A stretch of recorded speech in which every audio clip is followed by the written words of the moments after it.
Hi everyone, welcome to the show. I'm Amy. And I'm Sarah, and today we're going to be discussing Is This Love by Kaylee Ryan. The first few minutes we're going to do a brief review of the story, then we are going to shift into a deeper book discussion. It's going to include lots of spoilers, but don't worry, we will let you know before we do shift into that deeper book discussion. So before we jump in, Amy, tell us what Is This Love, what it's all about.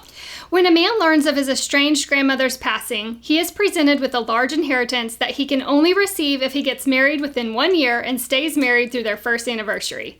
To help out his business, which he jointly owns with his 4 best friends, he agrees to marry one of the girls in his friend group.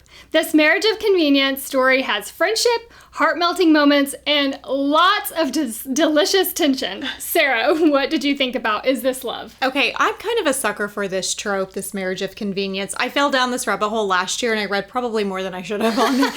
But I love that I did because this one was set apart from all of those. One of the things that I was really drawn to with this marriage of convenience story is that they both went in willingly. They both had affection for one another. They're friends. They care about each other. They want the best of the situation.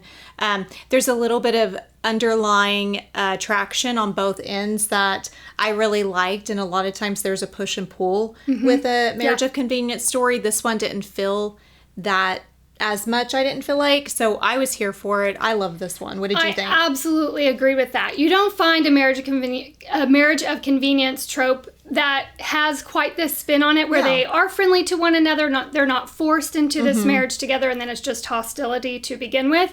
There is a lot of really sweet moments in this story.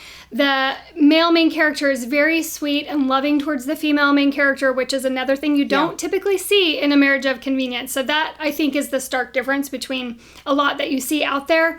I love this story. Yeah, there's a lot of love between these two in the friendship aspect of it, and then just wanting the best for the situation. I really loved it. They went in eyes wide open, completely willing. Absolutely. And it was the perfect spin on this marriage of convenience trope, I think. I think so too. All right, let's get into our ratings. Angst. This was just a 0.75 for me. It wasn't overly angsty, and I think that's because they were so open to the idea. I did 1 out of 5, so very close to you. The whole story felt very happy, in your feels, warm feelings. I was waiting for there to be a moment of conflict, and I felt like we waited a long time. We did finally get it towards the end, but I feel like the angst on this one is very low. I thought that too. It was very sweet for a long time. It was sweet, and then it takes you by surprise.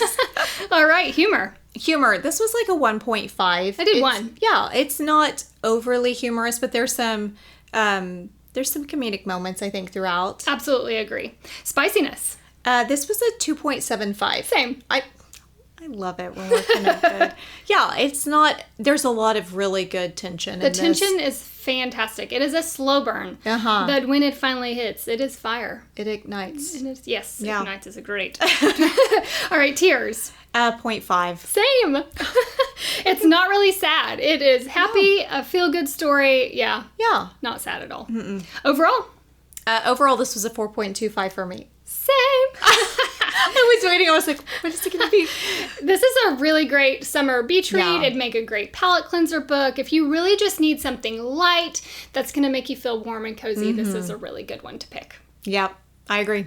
All right, that concludes the spoiler-free quick review of the story. We are going to shift now into our deeper book discussion. If you would like to continue with us on that discussion, simply click the link below or open any podcast platform and search Post-Book Depression. We would love to connect with you on social media. You can find us on Instagram at Post-Book Depression Podcast, on Facebook in our Post-Book